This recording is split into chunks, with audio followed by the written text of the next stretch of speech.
بسم اللہ الرحمن الرحیم الصلاۃ والسلام علیک یا سیدی یا رسول اللہ وعلی آلک و اصحابک یا نور اللہ اللہم صلی علی محمد کما تحب و ترضی لہ۔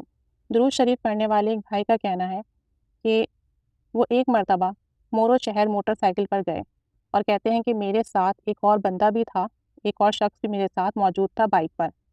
کہتے ہیں کہ میں واپس کنڈیارو آ رہا تھا، راستے میں پیٹرول ختم ہو گیا اور اس وقت مغرب کا وقت تھا، اور کہتے ہیں کہ میرے پاس ایک بڑی رقم موجود تھی، یعنی کہ ان کے پاس کافی زیادہ پیسے موجود تھے اور اس وقت رات ہو گئی۔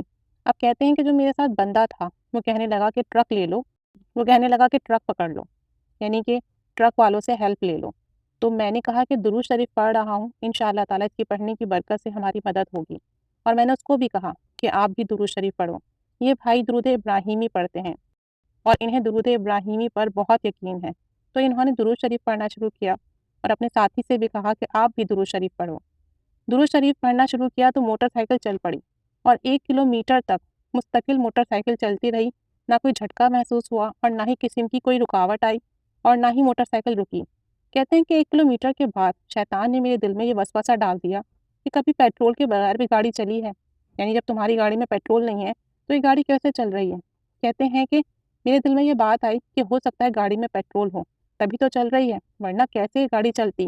کہتے ہیں بس جیسے ہی میرے ذہن میں یہ بات آئی، دل میں یہ بات آئی، شیطان نے یہ وسوسہ ڈالا، اسی وقت میری گاڑی بند ہو گئی اور چلنا رک گئی۔ میں نے گاڑی کو سڑک پر لٹایا اور پھر درود شریف پڑھنا شروع کر دیا۔ اب کی بار درود شریف پڑھنے کی برکت سے دوبارہ گاڑی چلنا شروع ہو گئی۔ آگے ایک پیٹرول پمپ آیا، پمپ والے نے کہا پیٹرول ختم ہو گیا ہے۔ اب میں بہت پریشان ہوا، یعنی پمپ کے اوپر پیٹرول موجود نہیں تھا، اب یہ پیٹرول کہاں سے ڈلواتے ہیں۔ کہتے ہیں کہ اب میں بہت پریشان ہوا اور میں نے اسی پریشانی کے عالم میں دوبارہ درود شریف کا ورد کرنا شروع کر دیا اور پہلے سے بھی زیادہ لگن کے ساتھ درود شریف پڑھنے لگا۔ کہتے ہیں کہ آگے دوسرا پیٹرول پمپ آیا اور میں نے گاڑی بند کی۔ 5 کلومیٹر کے قریب ہماری گاڑی بغیر پیٹرول کے چلی اور یہ سب درود ابراہیمی کی برکت سے ہوا۔ تو جب بھی کوئی پریشانی ہو، کوئی رکاوٹ ہو، کوئی مسئلہ ہو تو درود شریف پڑھنا شروع کر دیں، انشاءاللہ تعالیٰ اس کی برکت سے غیب سے مدد ہوگی۔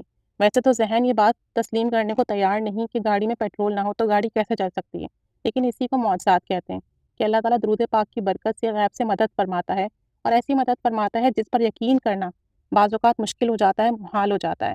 تو اللہ تعالیٰ نے بڑا کرم فرمایا، اندھیرا تھا، رات تھی، دوسرا شہر، سناٹا، سفر، اور اس وقت درود ابراہیمی کی برکت سے ان کی گاڑی چلتی رہی۔ تو اللہ تعالیٰ سب پر رحمت کی نگاہ فرمائے۔ درود ابراہیمی ویسے بھی بہت بابرکت درود شریف ہے، اور تمام درود پاک کے سیکھے بابرکت ہیں۔ جتنی محبت اور لگن سے پڑھیں گے اتنا ہی کام آسان ہوگا، اتنی ہی مشکلات ختم ہوں گی، اتنی ہی بہتری ہوگی۔ اللہ تعالیٰ سب کو پڑھنے کی توفیق عطا فرمائے اور سب کو درود پاک کی برکتیں عطا فرمائے، سب کی حاجات پوری فرمائے اور سب کی مشکلات حل فرمائے۔ آمین بجاہ النبی الآمین صلی اللہ علی محمد صلی اللہ علیہ وآلہ وسلم۔ اللہم صلی علی محمد کما تحب و ترضی لہ۔